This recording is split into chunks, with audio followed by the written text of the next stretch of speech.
platforms. Oh, thank you. Good idea. Let's record this. We also have an emerging focus on doing research within XR and using XR tools. And I hope that you'll hear more about that in the coming weeks. So let's go to the next slide. Social XR background. So social XR, you've probably heard a lot about the metaverse. And this is a much hyped concept of using these XR technologies in a more social way. And we've been experimenting on our team with some of the platforms that you see listed here. But I think I've heard others talk about that there are something like 200 metaverse products out there right now, and more being added every day. It's a very much hyped, very kind of hot topic right now. But we really wanted to use the lenses of research, teaching, and learning and higher education to understand what we would need to do to make these be effective and appropriate within a higher education context.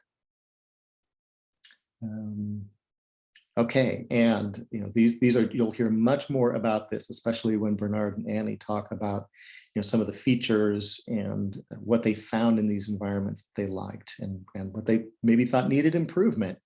So there's a number of these that one of the things that we've found is, as we've been working and kind of playing and exploring these environments, we often come back to comparing them to what we're doing right now, like how we've learned how to use Zoom as a discussion, as a teaching tool.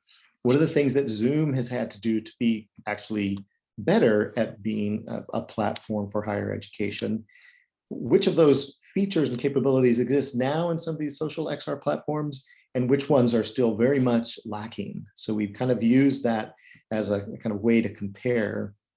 And in addition, of course, thinking about what do these new platforms actually allow that Zoom doesn't, perhaps, through the more immersive kind of capabilities. So let's go to the next slide. All right, so I'm very happy to hand it off to Owen, who is our local expert on accessibility issues in XR, or one of them.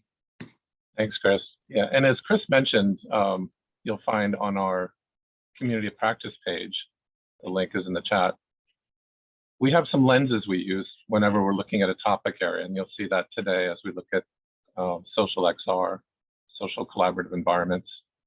And those lenses include security and privacy, very importantly, content curation, how you create, manage, and distribute your content in these environments. But then I think at the top of our list really is accessibility. At Berkeley, especially in the teaching and learning side for environments, that's really a non-negotiable. And so that's one of the first things we looked at as we evaluated and played around in some of these platforms. If you go to our top level community of practice page, you'll see it links out to another site specifically about what's going on in XR accessibility. Good news there is, surprisingly, there's a lot of innovation and research going on. And quick plug here, and I'm delighted to see is on the webinar today. We're very fortunate to have a local expert, Dylan Fox, who's actually an XR researcher in the School of Optometry, but also a leader in an international organization that's really trying to lead and drive innovation and standards in this area. And I hope we can actually dedicate one of our upcoming community of practice meetings to hear from Dylan. And then over in the left, I mentioned this page that if you get time to visit, it talks about many dimensions of disability that need to be considered. But today we're really focusing just on auditory, and you might say, well, why would you skip the others?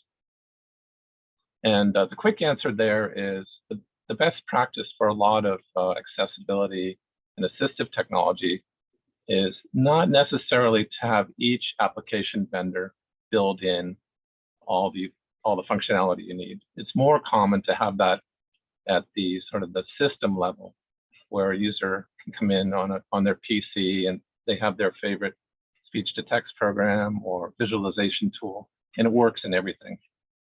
And I think most people will hope that eventually XR gets there as well, and users will have a common set of accessibility tools that they carry with them throughout the virtual world. The auditory side is an exception right now, and especially in these environments, because they're very much about people getting together and talking, right?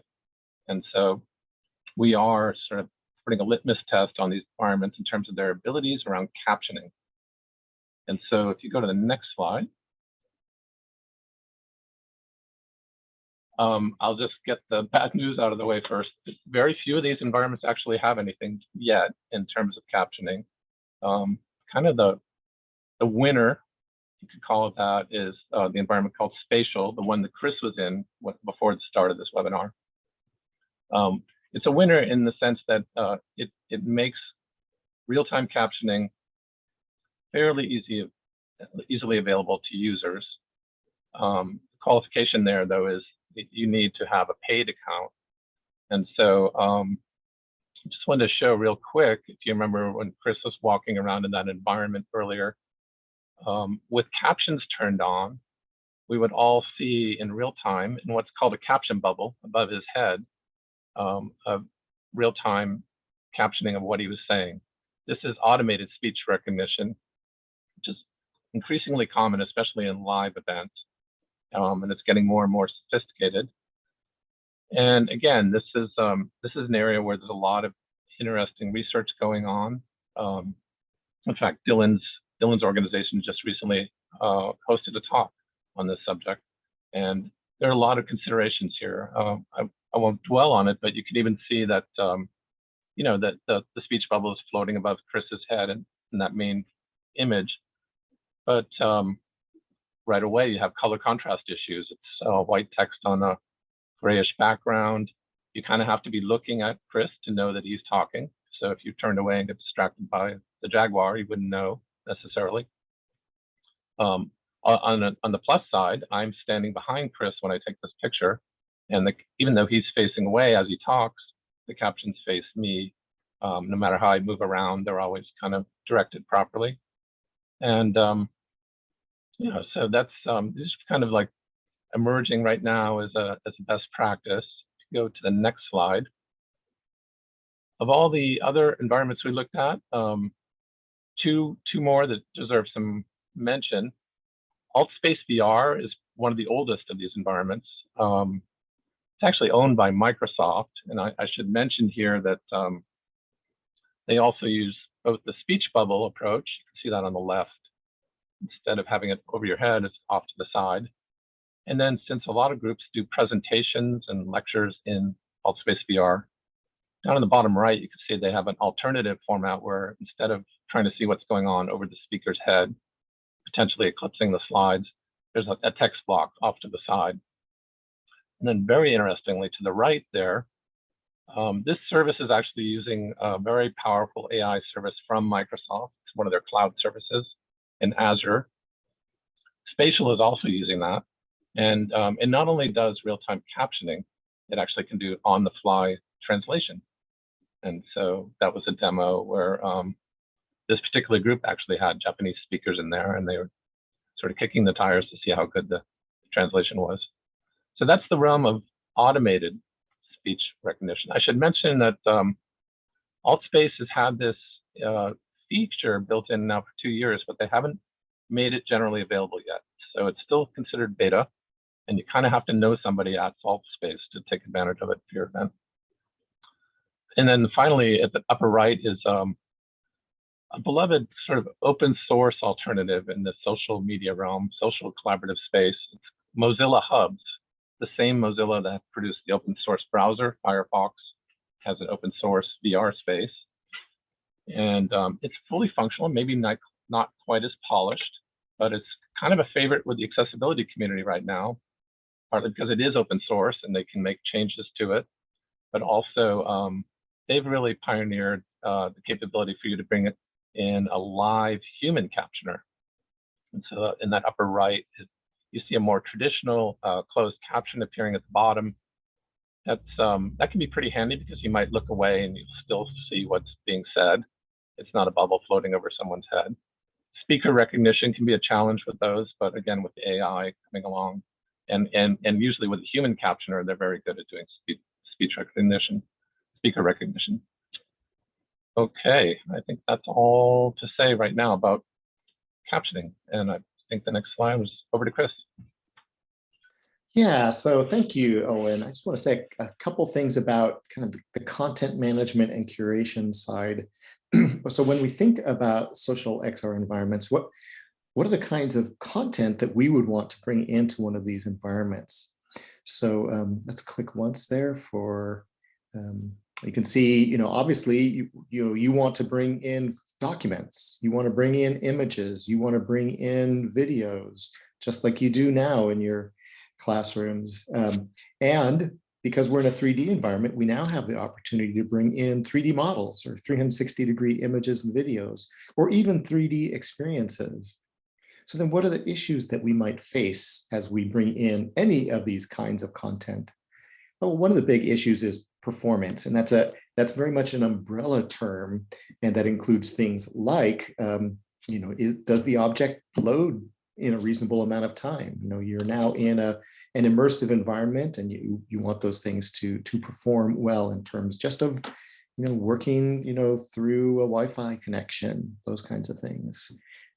Are they designed well for an immersive environment? Are they really appropriate for whatever your learning goals are, or are you just doing this because it's fun, as it's candy? And because we are talking about an immersive environment, there's also kind of more risks associated with doing harm to people. So really being mindful of the kinds of content that you're bringing in to an immersive environment. That's something that a lot more work needs to be done and thought about. But then there's a lot of kind of just data management kinds of issues like versioning and attribution and things like that matter with these kind of assets. And as we'll hear in a minute from Owen, the standards for these things are still very much in flux. So let's go to the next slide. All right, and then I think you've heard me talk in a previous event about kind of the difficulties of creating content, right? So you can see here, we've spent a lot of time developing kind of a pipeline to go from a real object to creating the photography, to developing the three-dimensional model through photogrammetry. But then to get that into a social XR platform, you likely have to decimate it, get it into whichever format is supported by whichever platform you're happening to use. So it's actually kind of pretty challenging. It's getting a lot better, but it's still pretty challenging. It requires specialized skills, specialized tools. So Bernard, next screen, please. So just taking that into some more kind of looking at some of the platforms that we're working with, I think I found that spatial what was the best in some ways. We really focused there in terms of kind of creating, bringing in three-dimensional models. And then there's a tool called Spoke, which is part of the Mozilla Hubs kind of framework. And both Mozilla Hubs and another platform called Wanda allow you to create a world, bring in 360 videos and 3D models, and even construct like a whole gallery, a whole experience. That's what Spoke allows you to do. So speaking of kind of world creation, Owen has a slide about AltSpace. So next slide, yeah. Yeah, real quick. So not only would you like to bring in objects, but I think as one gets into this, you'd like to create little scenes, maybe even very sophisticated scenes. And so AltSpace, as I mentioned, is one of the oldest of these collaborative environments. And it's known for letting users create worlds and universes. And I mention that because it actually turns out that the tool they allow you to create your world in, unfortunately, it's not Spoke, but it is Unity. And so a lot of people have Unity background and experience.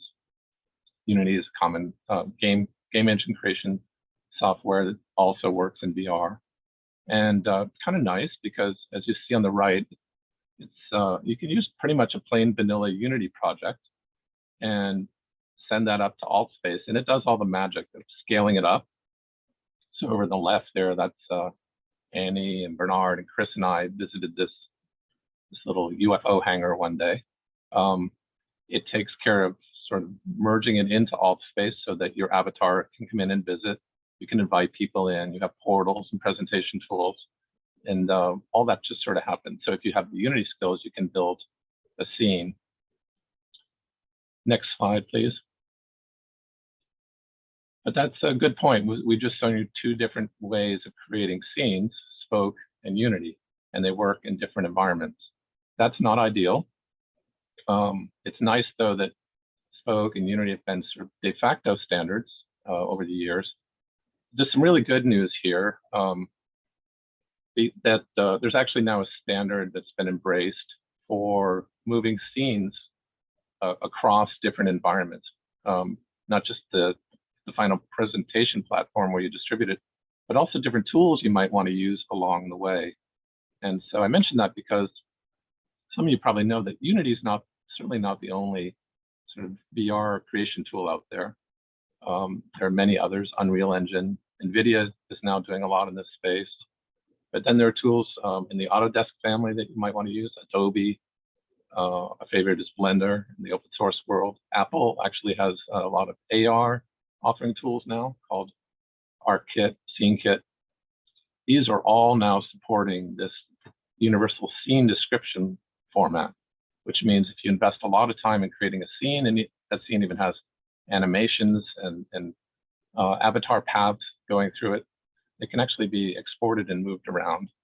It was developed by Pixar. It's a fascinating story. It solved their in-house problems from many years ago, and they made it open source about 3 or 4 years ago. So it's really taking root. Next slide, please.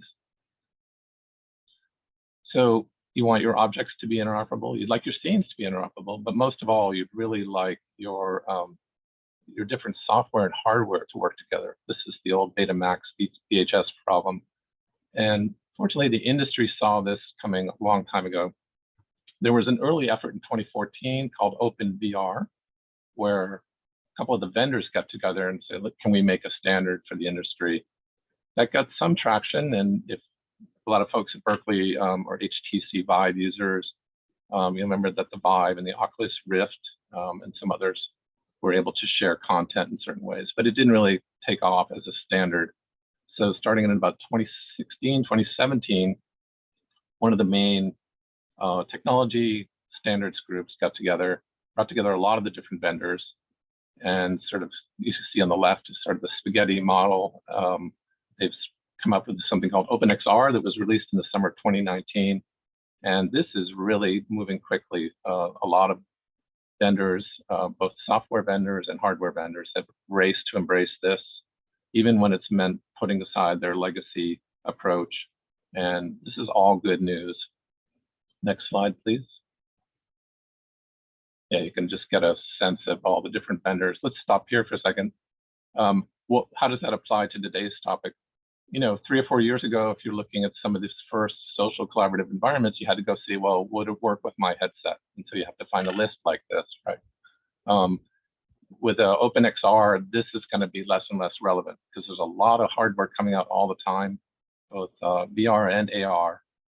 And that's going to make it much easier for even a small company to quickly be able to support a lot of different software and users.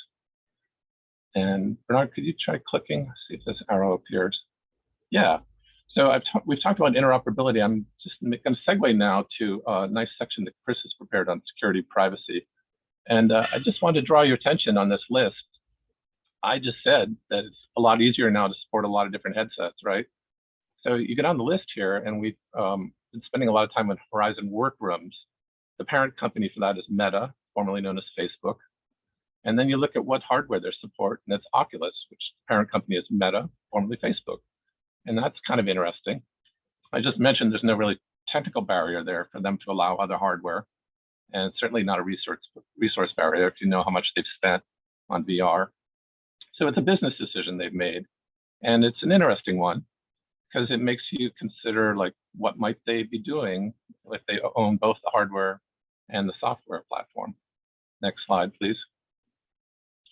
And so that's a really good question. And, knowing Facebook, you probably want to know what data are they collecting once they have that kind of control. And so I recommend reading this. This is their security and privacy section of their end user agreement. It was just updated a few weeks ago. It's very readable. And if you could click, Bernard, I just want to go over one excerpt from this. they're very forthright here. Their first question is, what kind of data are we collecting? And they're collecting a lot of data. And Chris is going to talk about the full range of this. But I just wanted to point out one thing that a lot of people don't even realize. They're collecting information about your environment, and they're pretty upfront about that. Those headsets have very powerful sensors in them that can scan and read and build a quick 3D model of whatever space you're in. They mention it as an example. You'd want that for the Guardian system, and that's how it warns us while we have the headsets on, so we don't bump into something. And that's certainly true and admirable. But if you go to the next slide, those sensors and that sort of spatial scanning system are very powerful. It's the same stuff that autonomous cars use, but it's been shrunk down and it lives inside those headsets. And if any of you have ever used AR, it's even more important. It's not just about keeping you from bumping into things. It's how you anchor things in the virtual world. And so this seems to be where a lot of these vendors want to go. They don't want to just have immersive environments. They'd like to have sort of so-called mixed reality. At the bottom right is an environment we're not going to talk about today, Microsoft Mesh. We didn't spend any time in that. It's really aimed at the enterprise right now. But you can see where businesses want to bring their experts together without flying them in and having travel, and have them coordinate their conversations and activities in VR. It's almost like the fellow on the left, there's an avatar. It's kind of like Princess Leia from Star Wars. But even spatial in the upper right has had HoloLens support from the beginning. And it's not a great picture here, but in my case, that's my room, one of the rooms in my house in the background there. And so the whole point here is just that this is amazing technology, and I think it's going to bring a lot of value. But we need to be thinking from a security and privacy perspective, especially in teaching and learning situations.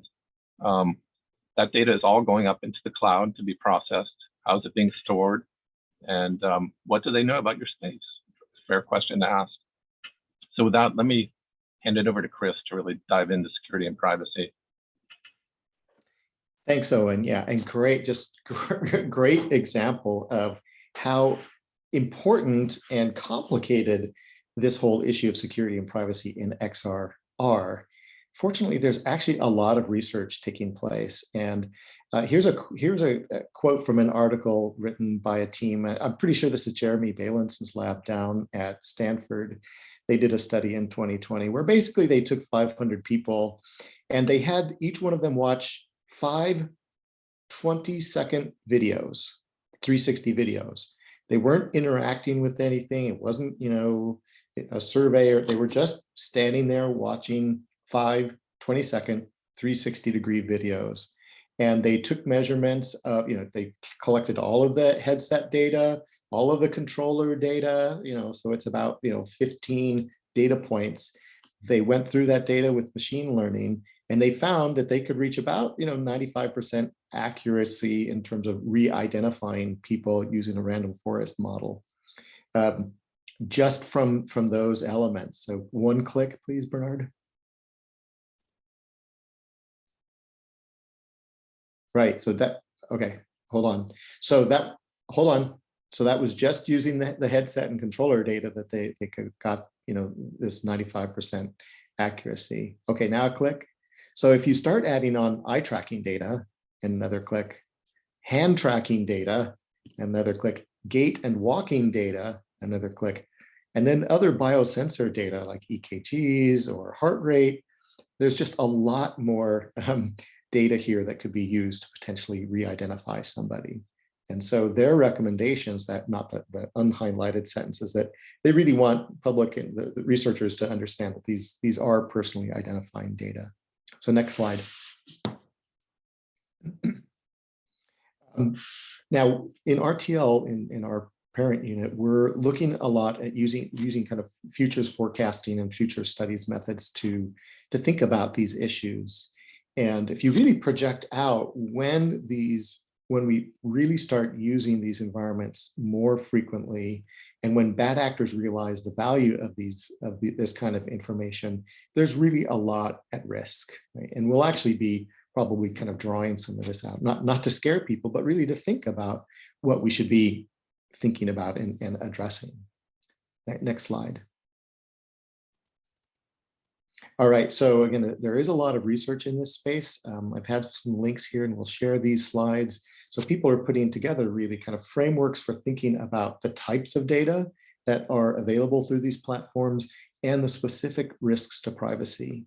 There's also a really growing literature on kind of the security issues and developing kind of cyber attacks and things like that to really expose what are the potential ways to hack into these devices. Next slide. And just as an example, from when I was in spatial, I just did a little kind of mental exercise. What data does Facebook have? And what data does spatial have? And let's go ahead and click through these next, there's like 4 clicks here. So what agreements did I sign with these companies? What agreements did they sign with each other? And how do we know if those agreements are being honored? They're probably not being audited, sorry. And then what responsibilities do we have to make sure that we're protecting the interests of students and instructors? Next slide. So then just areas of work that we need to be looking into. There's a lot of education and communication that needs to go on and further research into these issues. Next slide. Okay, so now I'm really happy we're going to be transitioning into Bernard and Annie talking about their experience working on the team. And we've really tried to kind of bring kind of a design thinking kind of methodology to the work that we're doing. So Bernard is going to be using an I wish, what if kind of design critique methodology to talk about his experiences. And then Annie will be talking about kind of scenarios and a kind of a capabilities and features rubric that she's been developing. So I'm going to hand it off next to Bernard. All right, hi guys. My name is Bernard, and I'm gonna go ahead and talk about my experiences in social VR. So a quick little introduction. So going into this, didn't really have a lot of perspective on social VR. And, I just thought this would be a fantastic opportunity to venture into various social VR apps and explore each one of them. And basically, I'll just review each of them and give a little feedback on all of them. So with the rise of the metaverse and VR apps and technology getting better and better every day, interacting with others in a virtual environment may become very common in the near future. So here are some of the social VR apps I experimented with. We see Engage and Mozilla Hubs, which Chris talked about earlier, Wanna VR, AltSpace, Spatial, Verbella, Horizon Worlds. So let's go ahead and talk about the first app I tried, Engage. So here I have Engage. So since I have no friends to connect with, decided to start my own virtual environment. So Engage actually has a very wide selection of different hub spaces that can be used to connect with others. So from Martian surfaces to sky hotels to homey campfires and lecture halls, if you can think of a space, Engage will probably have it. So yeah, so as soon as you launch the app, you get introduced to this avatar screen. So there's a wide variety of options to choose, and you're able to, select what kind of clothes you want to wear, how you want to look, what kind of hair you might wear today. So it's actually extremely, extremely detailed, and you can even adjust the angle of your eyes and how big you want your lips to be. So here you can see a little picture of like Obama. So yeah, for my first location, I loaded into standard mini conference room. And, as you can see, like there's a lot of potential here. You can sit up to like, up to like 10 people at a table and just be able to talk about anything you need. So I think one of the coolest features that Engage has is you can actually be able to see your own hands. And if you can see in this picture here, like when you hold up your left hand, you can see the time, and you'll be able to mute yourself, pull up notes, write stuff down. And I think it's really cool that you'll be able to like, you actually have to touch your hand to like be able to do stuff. Same thing here. Yeah, so another thing that I really like is you can pull up this tablet, and it's like this own tablet you have in your virtual world, and you can just interact with all the options instead of having just like a simple 2D menu in front of your screen. I think that's super cool. You're also able to pull in like real life objects. So here you can see I pulled in like a teapot, and I think they're really detailed. They're really cool. You can even watch YouTube videos and like even take a selfie, which I do here. So basically the amount of stuff you can do in these rooms are endless. So I'll go ahead and do a quick run through some of the other environments that you can launch and engage. So yeah, the second place I went to is Martian Surface. So yeah, there's just this huge like landscape, and it just goes for miles and miles. And you can travel really far, honestly. And then you get spawned in next to this Mars rover, and you can watch in VR as it shoots a laser and collects samples at rocks. Um, Another space is like a woodland campfire. So this is more like a social setting, and I'm sure like talking around your friends in a campfire could be super cool. And you can hear like owls singing and winds playing in the background. It's just a really small environment that's really homogenized. Um, Alternatively, you also have like this place called Daigo Virtual Mice Town. So it's just this huge amusement park, and everything is bright and super colorful. There's a hotel, a music hall, and a big lake. And I just love the map. And it's just a really beautiful environment. And the mountains in the background have like Korean style architecture, the giant Buddha statue, and just a skybox even looks amazing. You can see some of these pictures, like super detailed environments, and just really cool to explore in virtual reality. Um, Lastly, lecture hall. And I think it just really gives perspective into potential research, teaching, learning in a virtual world. I feel like being able to, having the power to be able to like watch someone teach in virtual reality instead of, sitting in a Zoom meeting like we did during COVID, is super powerful. Um, so yeah, so like some of the critiques I have. So for Engage, I really like, the virtual tablet and playing with settings instead of being forced into generic menu. And I really loved all the different atmosphere environments they provided. And it was just really easy to use, and the settings are very straightforward. But some of the critiques I had, I wish there was more user-to-user interface where you could join other people's rooms. And I think having better movement options and Engage, like there's only this teleport option that just whips you forward, and it like really makes you kind of dizzy, honestly. And I think some of the environments are a little bit dated. So while they're still pretty nice, good looking, they could definitely use some higher quality textures. So some of the things I would change about this is being able to walk instead of teleporting, maybe promoting Engage as a social environment and encourage to join in public rooms, and lastly upgrading all the textures for all the environments. But yeah, that was Engage. So um, the next app we looked at is Altspace. So Altspace is super cool, and as Owen said, owned by Microsoft. So compared to Engage, Altspace was very like much more detailed. I feel like while the spaces are a lot smaller, I like how everything was detailed and just seemed like a real environment that you could be in. And Allspace had this Korean theme, and it really showed through when I played through it. And I think social environment was a lot better to Engage, and there's a lot more events to join. And I really like the menus in the UI. I see more modern, and logging and creating an account was very easy. Um, so yeah, you're actually able to do a lot in Allspace. Some of the things you can do, you can present slides, and you can pull in materials and objects into your space. And you can even just, browse and pull up a browser window, just start browsing as you would on any smart device. And of course, it's Microsoft, so the default browser is Bing.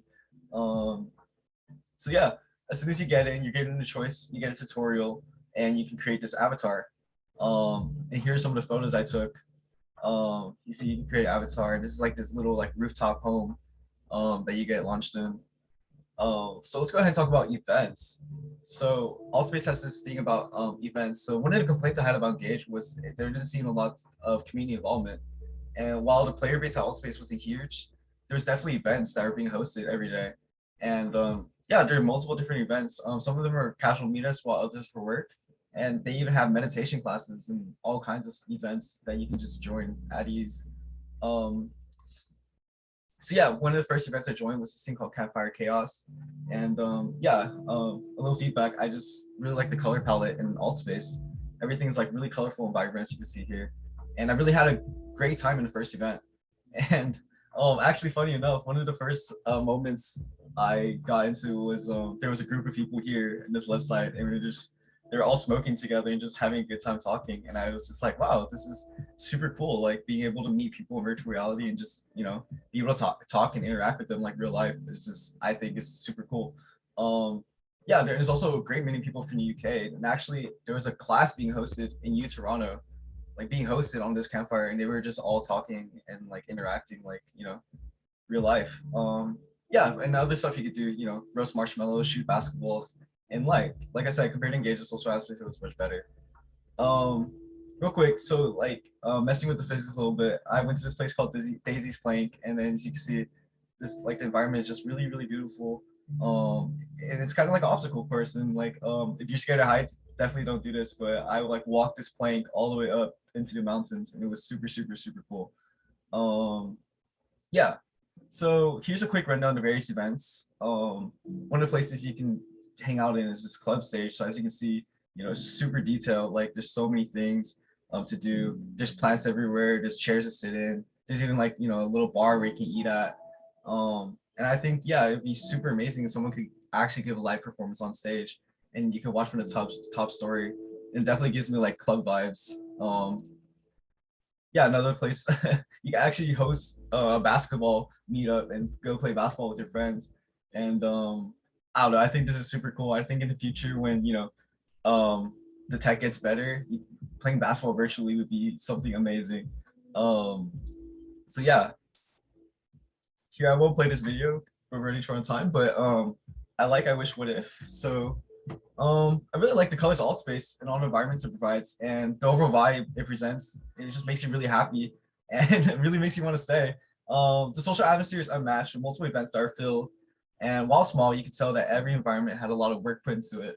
Some of the things I wish were around was I wish they were a little bigger. Some of the environments are quite small. You can see the entire event from spawn. When you walk around the event, I hate. So one of the things that when you walk around, there's just this black circle that envelops your screen, and that's really annoying. And I also dislike the turning options. So instead of like smooth turning, it kind of just flicks you right or left.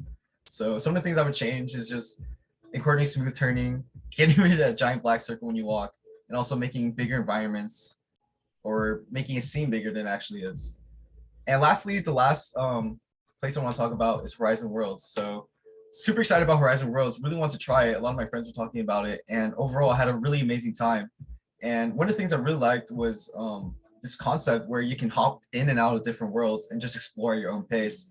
And there's different worlds developed not only by meta but also by the community, and there's a lot of variety. So yeah, so as soon as you start, you get introduced to this place called the Plaza. So one thing I really like about Horizon Worlds is that meta is really pushing the boundaries of what you can do in VR. And I also really enjoy the fact that they want to make sure everyone is in a safe place. And one of the modes is called a safe zone, where you can create your own personal bubble, make sure that you're safe. And as soon as you get in, as you can see on this left, it says respect everyone. They're really pushing this model for safety and reporting and anti-bullying, which I really like. And I love the little mode where you can tap in your wrist like a watch and open the settings and take selfies and much more. And overall, the plaza is really beautiful. So here's some photos. Yeah, one of the worlds I hit was called Club Soul. So yeah, it was just really funny that I could hit the club in VR. There's music, a dance floor, there's like drinks and tables. And I love that you can like do little emotes and dances when you do certain poses. So, for example, if you stick a thumbs up, a little thumbs up emoji pops, and we stick two hands up, a bunch of confetti pops out or whatever. Yeah, so this is my experience here. And another thing that I thought was really cool that I want to bring up was these things called hub worlds. So in these hub worlds, like you can meet a bunch of people, and it's basically like a train station a little bit, where you just go to this hub, and then there's like a bunch of different worlds that you can just explore at your own pace. And yeah, it's just really cool to meet people and be able to like go to any other world. And then one of the worlds I headed to was another club, it's the Afterlife. So pretty cool. And yeah, one of the last things Horizon Worlds has is this game called Arena Clash. So it's actually a pretty popular game. There's like even a global leaderboard, and it's like this first-person shooter, and it's supported by Horizon Worlds. And I played it. It was really fun, and being able to actually have to reload a gun and count the amount of bullets and like weaving behind cover and shooting people was just super, super, super cool for my first time. Yeah, but some of my critiques. Horizon Worlds has so many different possibilities. I can't even begin to describe them all. I love the world hopping feature, and it's really easy to meet up with people, explore in the metaverse. Some things I wish there's more people, but and I wish there's more detailed worlds, because some of the worlds can feel a little empty at times. And I wish there was a faster movement option like a sprint.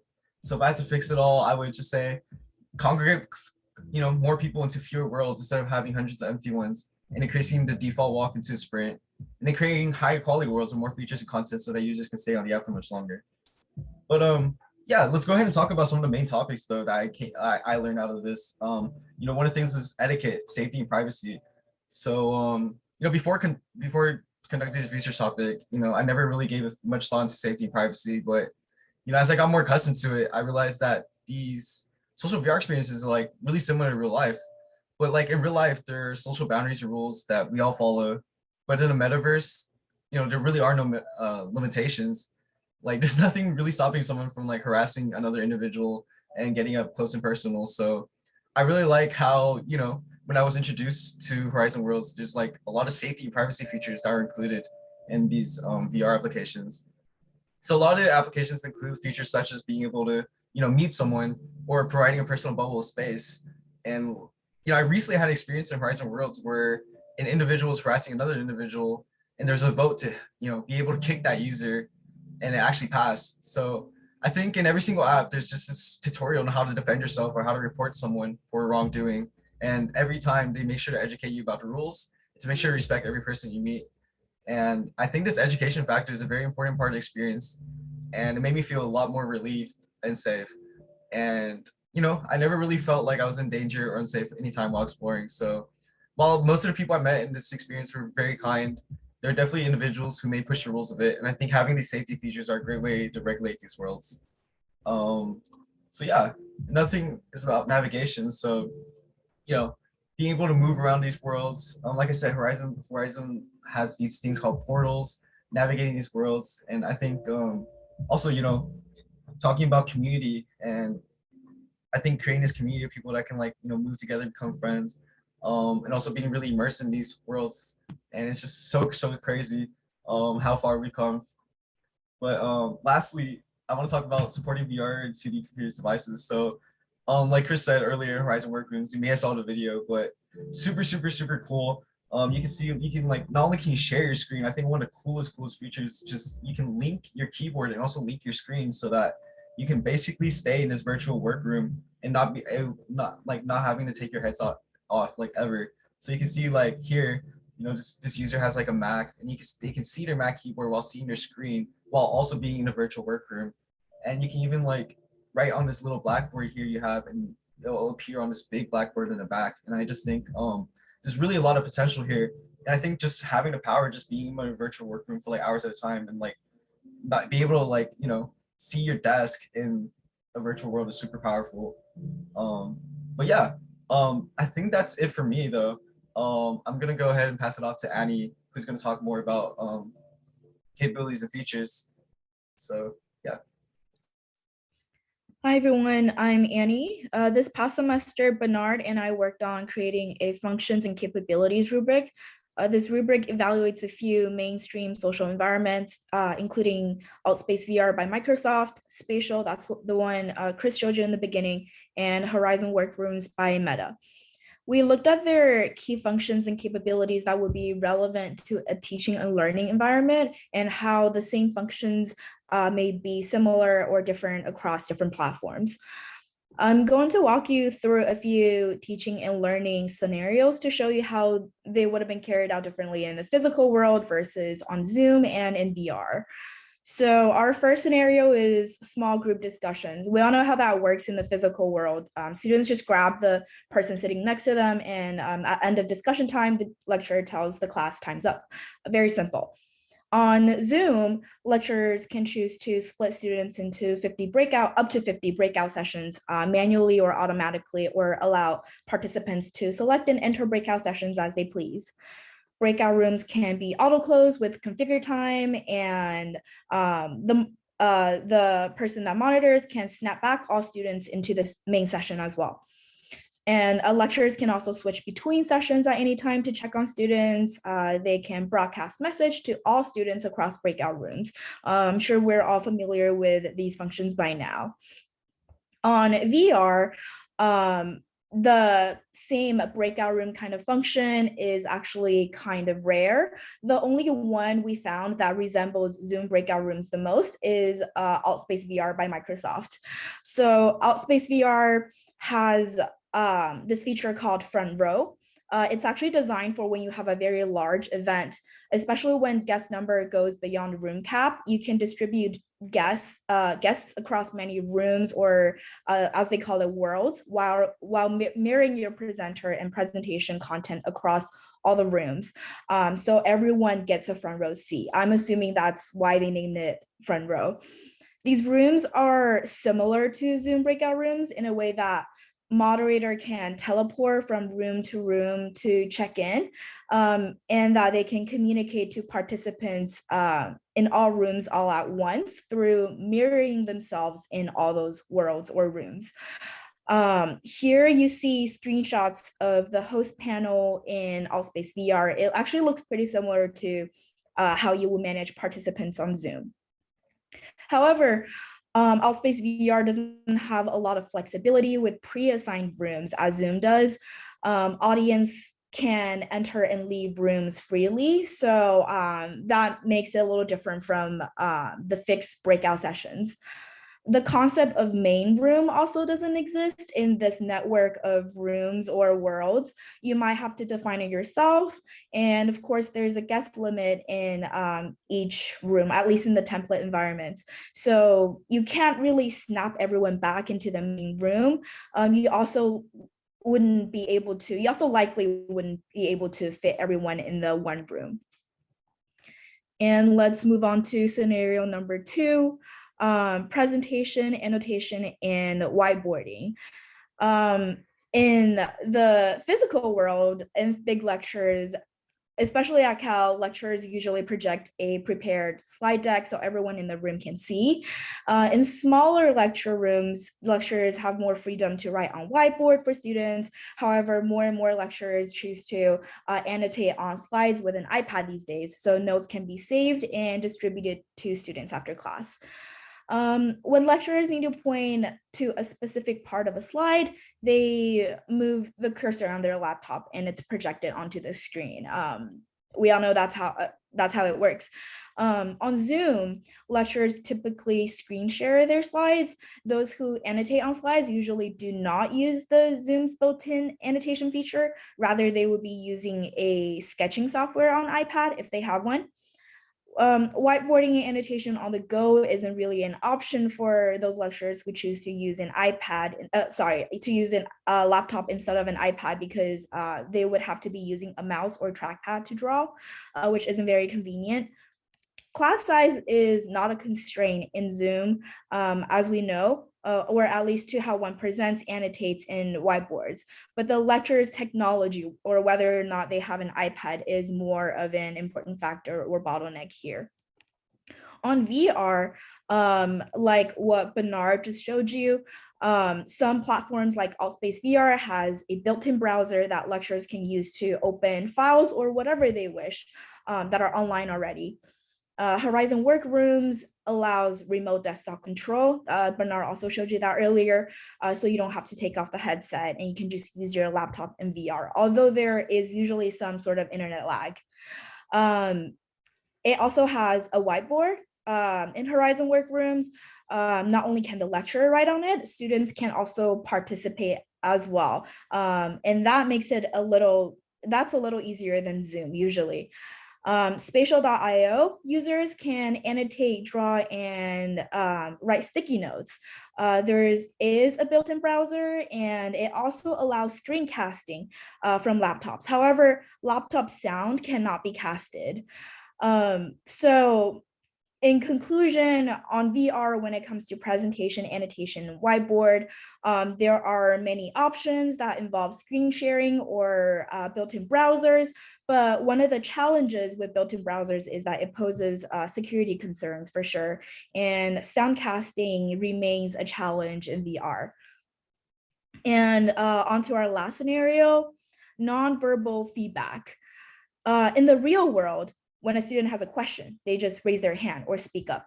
But if someone's speaking, they usually have to hold a question. And a lot of times they forget the question later on or end up not asking. When collecting student opinions, lecturers usually ask students to show thumbs up, thumbs down. And that's the closest thing they can get to polling usually. On Zoom, polling is a lot easier. It has a built-in poll feature. I saw a lot of lecturers take advantage of that in the past year on Zoom. And when a student has a question, if they're on Zoom, they can use the raise hand button, they can unmute themselves to speak, or they can leave the question in the chat. That's something we're unable to do in the physical world. So lecturers either notice the question in chat right away and answer right there or at a later time, or other students can also engage in the discussion and answer in chat too.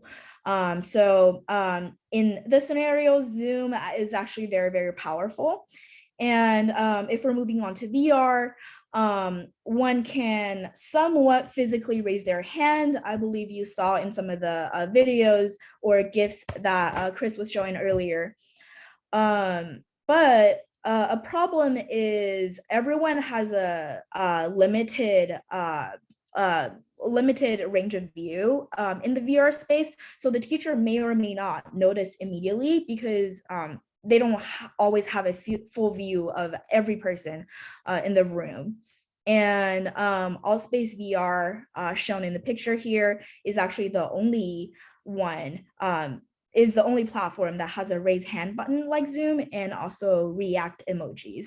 And you see in the photo, when you use a react emoji, you would have all these emojis floating on top of your head.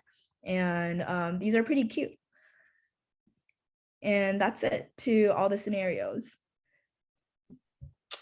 Wonderful. Thank you, Annie, and thank you, Bernard. It has just been so great working with both of you this semester. And I think you've come up with some really important content and findings.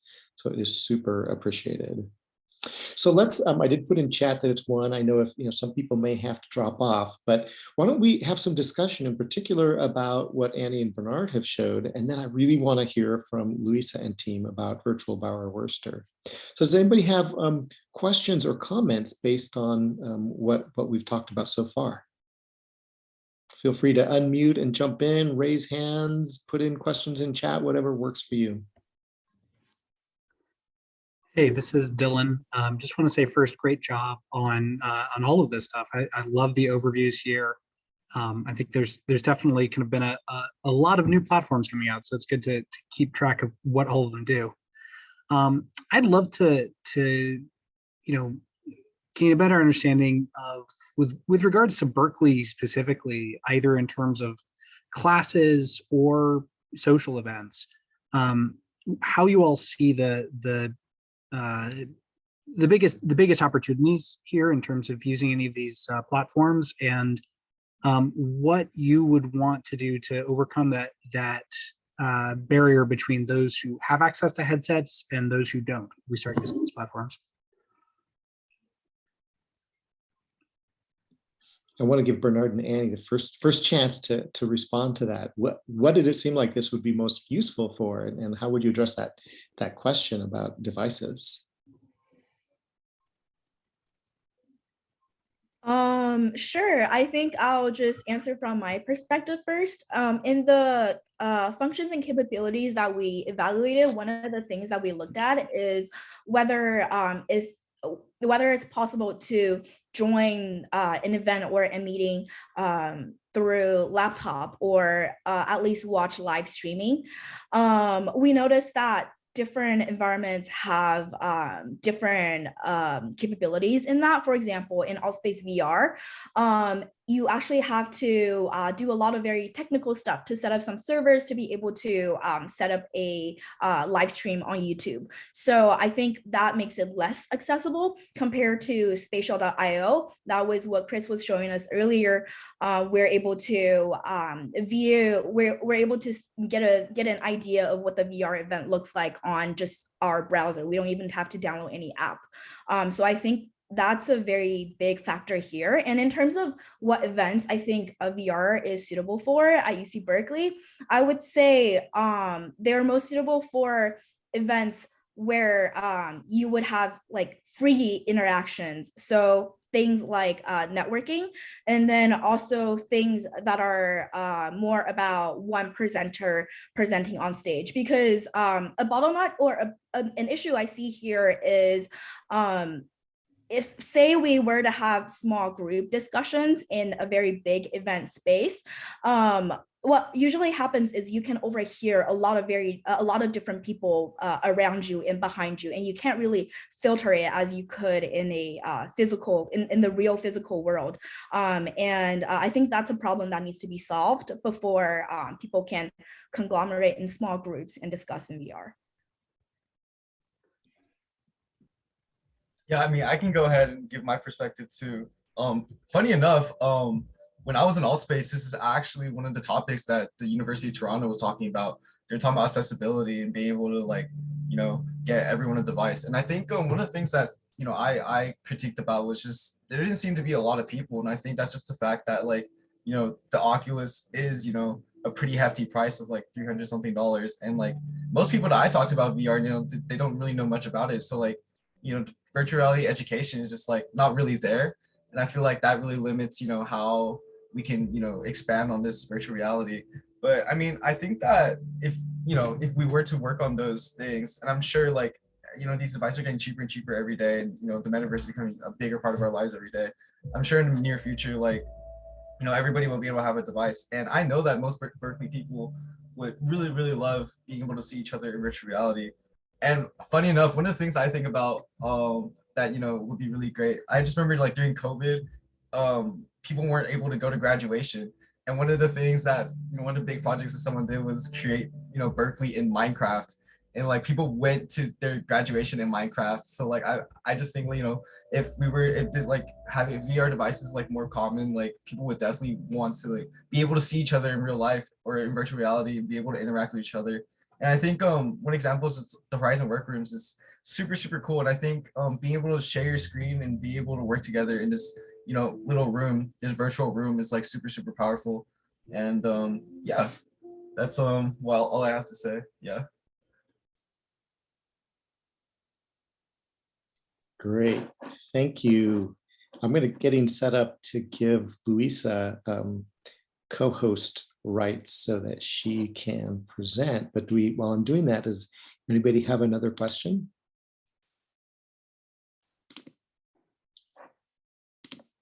I actually had a follow-up on what the previous question was.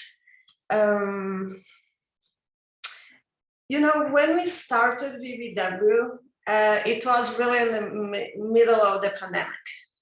So we were faced exactly with that question of doing it in 2D mode and PC because accessibility was paramount, right, to people that didn't have headsets. And I feel we started with a very substitutional model, like we had to create a substitute environment. And then we found out it could also be transformative. Like there were things we were doing because we were focusing so much, for example, on 3D models that we cannot do even when we go back to campus. Like I cannot hop inside the student architecture model, even going back to campus, right? But in terms of the substitutional, I feel, for example, a couple of weeks ago, we were invited to show virtual Power Worcester at TEDx Berkeley. And a lot of people were interested and they were all asking, can we also view it on a headset? So we were thinking like our 3D authoring tools can still be on a PC, but then in terms of viewing and interaction, you could have both options. If you just have a PC, use your PC. If you have a headset, you can also enjoy, you know, a more immersive experience. But for us, that more democratic horizontal access was really paramount. Not just how we started, but really how we also want to keep it. So we are looking now, of course, at the head-mounted display option, but we still want to keep the other one as fundamental. That's great, and actually that's a great segue into why don't you go ahead and talk about VBW. Bernard, if you could stop sharing, then Luisa can share. Yeah, okay, so let me share my screen. I just have a couple of slides. I'm not going to do a live demo. I'm just going to, okay, let me make this smaller here. Okay, so a virtual Bauwurster again was something we created during the pandemic. We didn't have places to show 2D work, 3D work. You know, we were cut off from our spaces. We are designer of spaces, so we just decided to create a virtual space where we could continue doing what we do in studio. So this is very much like our building looks like. There's an environment where everybody owns a space, which is a desk where you can post different types of media. So basically we created this collaborative multiplayer platform that is based on our college, but that was really due to a student survey. We asked, do you want something different? You know, can look like anything. And the students said, no, we want it to look like our building and our space. So that's what we did. Our main functionalities was the ability to post and the collaborative navigate 3D work, a lot of models, because we architects do a lot of models in 3D, but also 2D. We found out we had to develop a 3D authoring tool for students that didn't know Unity to do it easily. So we created this Unity front end that requires very little expert knowledge and plugs into the student workflows. And also a platform where you could, of course, host events, share experience, exhibitions. So this is the overall layout. We have a branching model. The lobby is like a gateway to the different architecture studio spaces. Once you enter the studio, that's where you have access to the desk, which is the individual student space. And then it's like a kind of a Russian doll model, because you can actually post 3D models where you can enter. So it kind of has this sequence of 3-dimensional spaces that are branched out. So our avatars, we worked a lot with avatars. We started by doing some, then students started designing their own avatars. So we now have student created, you know, hairstyles and wardrobes, and we are of course trying to make them represent also what we like the fact that we are involving the students in the creation of the avatar. In terms of the overall structure, the building, you've seen it. Once you enter the lobby, there's opportunities to post videos, to post, you know, student work. So the lobby itself is already a showcase, but above all, it's also a gateway to the studio. So this is a 3D model of the building again, and it serves as a directory. Once you click on a certain floor, you know what classes are being taught in that floor, and you can see what faculty you want to visit, what class, find where your friends are. So the lobby is like both a showroom and a gateway. So the studio, as you see, has not only individual desks, but also has videos on the walls. There's, you know, what we call the peanut board. So we're trying very much to maintain the workflow of what architects need in this case, or 3D creators. And then, you know, from there, we think we can expand to very different, you know, types of environments. But right now we were catering to architects. So a 3D student model is on the right here. The models now have pretty good texture maps. Before we were dealing with real-time lighting was more difficult. You know, you can create interactive access also to videos, to web pages, to a number of media format, audio, images. So I'll talk more about that. And the resolution right now is pretty sophisticated for all these models. So you can upload a large building with a significant level of resolution. So to enter, you just find someone, you tell them where you want to go, and then basically once you are together, you can explore. You know, of course, this is for design collaboration too. We are very interested, not just that students can invite others to experience, but they can post, details, for example, basketball courts, invite people to follow them to a certain space, try how it is to be on the treadmill. So there's all this experiential side that we are really interested, apart of course from complex design features, solar studies. So our means of navigation are more conventional, like walk, we can teleport, fly, sit, trying to create different ways to be in the space. Another very important thing is find out where others were in the experience. So there's mini maps for the studio. I can see who else is there. I can also see who posted to what desks. I can try to find my friends, like either synchronously, like who is there right now, or asynchronously, like where is my friend, where did he post, or where did they post. The other thing we have, of course, is the menu. We adopted the circle menu that allows for different features, not only about locomotion and voice, access to the information, but social interaction like emojis, emotes, and features that are of interest to architects, like for example, creating cross sections of spaces, invite others, to see a space not only in an immersive mode. That was a great discovery we had.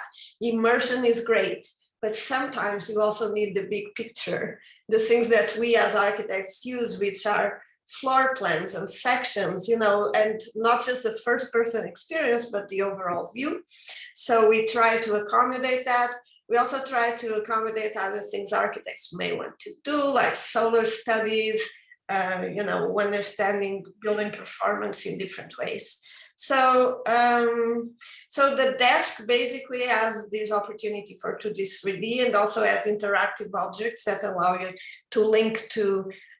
You can start a Zoom call, you can a Slack page, a whiteboard. So the desk, once populated, starts representing you, your creativity, and link you also to other formats on social media. So uploading models is very straightforward. You just go to your folder and upload it, and it will show on the desk. The moment it shows on the desk, and give or take the upload times, and we are scaling that, others can enter and you can be there, collaboratively. The other things you can do, of course, is see the model from the outside instead of just looking at it, post comments, view the 2D images, the floor plans, the sections, and connect to other, external media. We developed this 3D editor where students can just upload their models, and then they can basically start using all the features we added about materiality, about assets. So in terms of the quality of the environments, I was noticing Bernard talking about that. We started with all the problems that real time in Unity has, which is very flat environments. And we are now able to use baked textures, much more, complex and gratifying environments, especially for architects and designers. And then, we can do things like, of course, introducing videos and introducing images. So we made 3D authoring very, accessible and simple for anyone to really play with it. 3D text, you name it. I think I'll stop now. These are just some things we did. We did the exhibition for the Rubric Prize, where there were collaborative environments. So you are welcome to try it. There were collaborative rooms where people could meet and discuss. There were environments they could try. We also worked with students for student exhibitions. They can just upload to the wall whatever they're doing. This was a travel itineraries. We hosted events like graduations. We can customize like avatars and special events. So yeah, I guess this is it. I'll stop now because it's getting quite late. Well, Luisa, that is so fantastic. Just really amazing to see what you've done. And I'll mention to everybody here before just opening it up that we're actually talking now about maybe doing another event where in the XR community of practice where we can really spend some time diving into this, because there's so much that you've done and learned, and then kind of taking it through some of the lenses that we talked about today. There's just so much potential. So expect to hear more about Virtual Bauer Wurster. But let me open up comments, questions. I just want to introduce Oscar, which is he leads our CS team. So, and Elnas, who leads our architecture team. And they are both here also to hear, listen to your comments and learn and answer your questions. And by the way, I would love Annie and Bernard to try it. They are amazing. Your work was excellent. Okay, so question. Yeah, I see a hand from Bala. Hi, Bala. Good to see you. You muted, are you? We can't hear you. Yeah. Still muted. Can you hear me now? Now we can. Yeah. Years of Zoom and still I have chosen the wrong microphone. Anyways, yeah, really cool demo. So I had a couple of questions. So for me, the most compelling part of your system is that people are actually able to perceive the 3D-ness of the architecture that they are designing. Because, I mean, people usually, at least my understanding is that people try to use laser cutting or 3D printing prototypes, which take a long time. I mean, definitely shorter time than, actually building the structure out and then realizing that, oh, this doesn't look the way I feel it. People used to use 3D printing, and now you're using AR, VR as a way to showcase things, right? To help people visualize the actual scale of the building or actually be in the building and how it feels like. How do you plan tying this back into the actual collaborative software that are being used to design these things? Like maybe, you like in a design studio, people put their VR headsets on and jump into a building, and then they have some insights as to how to, modify this building. Maybe like probably, reduce this volume of this, column a bit, and add some comments that are specific to 3D spaces, right? So how do you envision translating, this experience from Virtual Wurster back into the design software that is actually used for designing this building? Yeah, that's a really good question. And I have to say, we already taught 3 classes with Virtual Wurster. And, the first one was really with the pandemic. We were learning, we learned so much all the time. The last one, where we already had the software more solidified and we had, a large group. So we learned a lot, including that. They wanted to know, how can I get my model in Virtual Wurster, just go back and make some changes and not having to do all this work of going back.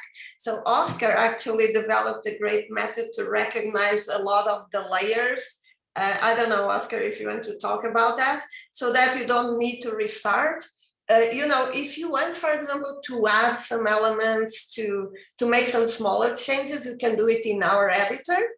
But even if you go back to Rhino or to some Autodesk modeler or whatever, it does recognize part of the model, right, Oscar? So we streamlined a little bit that process due to student demand, who were really mad since they had to restart all the time.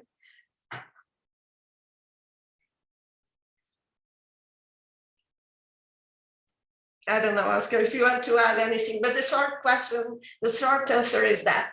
So basically, if you don't alter a layer, it is automatically recognized, right, Oscar? I think that's how we're doing it right now. Yeah, yeah. No, I think this kind of like talks about earlier in the presentation about like issue with version control and how to make it easier. I think there was an example where someone used the users had to learn Unity, while this is like the editor is part of the application.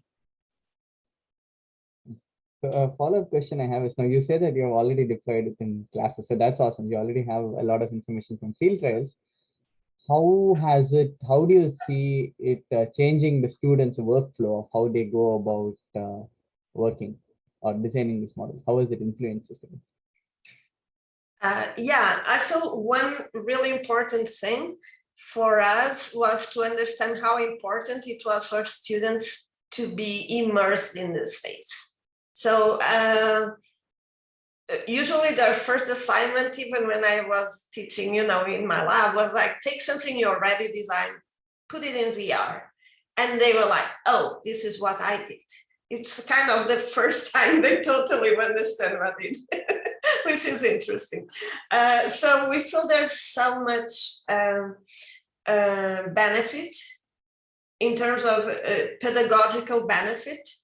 And what we try to do is take these new methodologies, take these new technologies as something that adds to existing workflows. It's like we're not expecting suddenly architects are not drawing floor plans or sections or making, the things they've always done, because those are also important tools. We cannot just expect to say, now abandon how you teach architecture and start using this.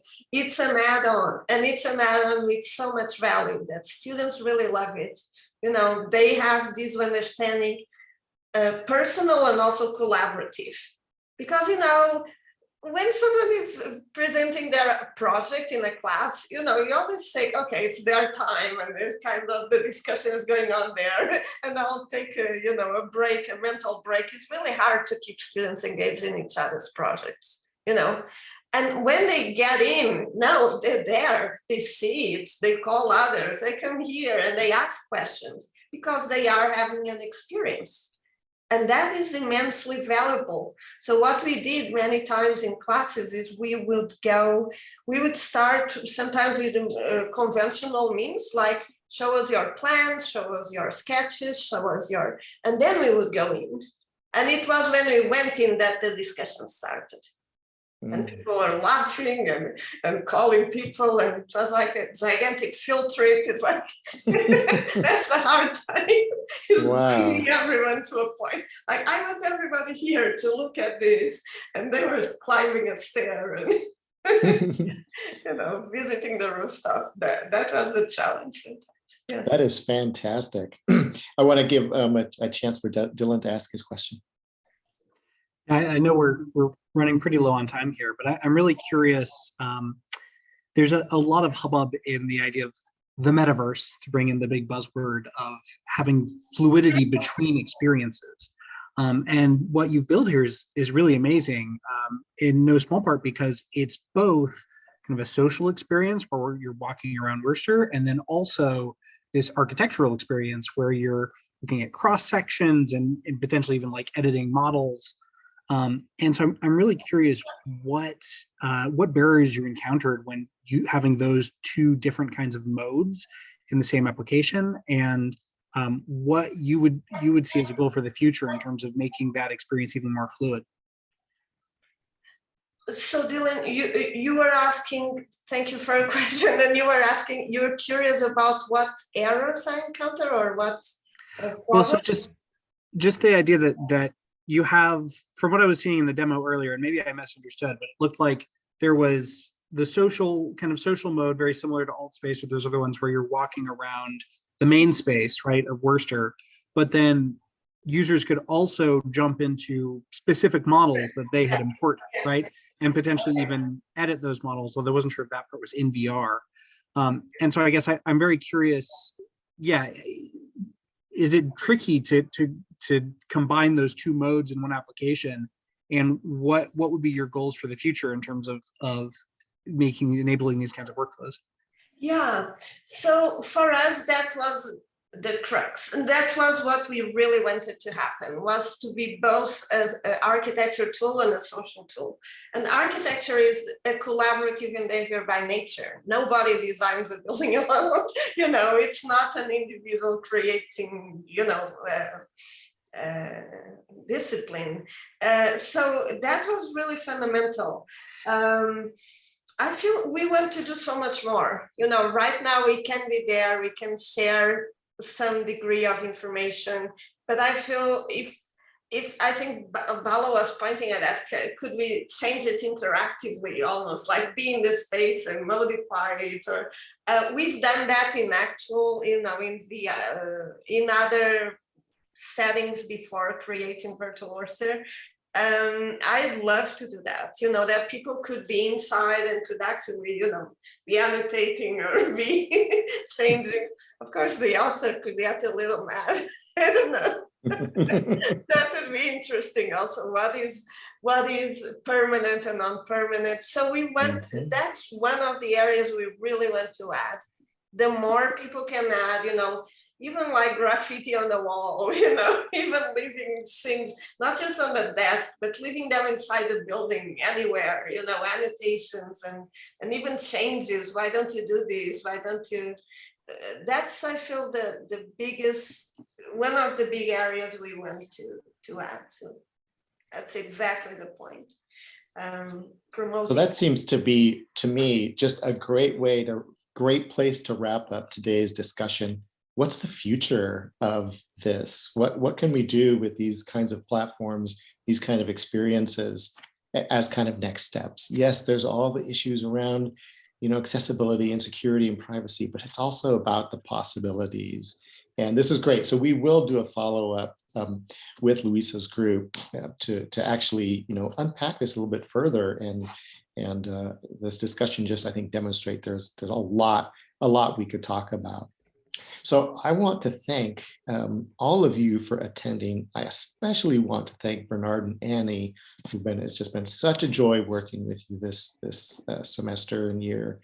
And my collaborator in crime, also Owen, it's been great working on this with you. So again, thank you very much. I look forward to talking to you next time. Take care and have a great day. Thanks so much. Thank you. Thank you.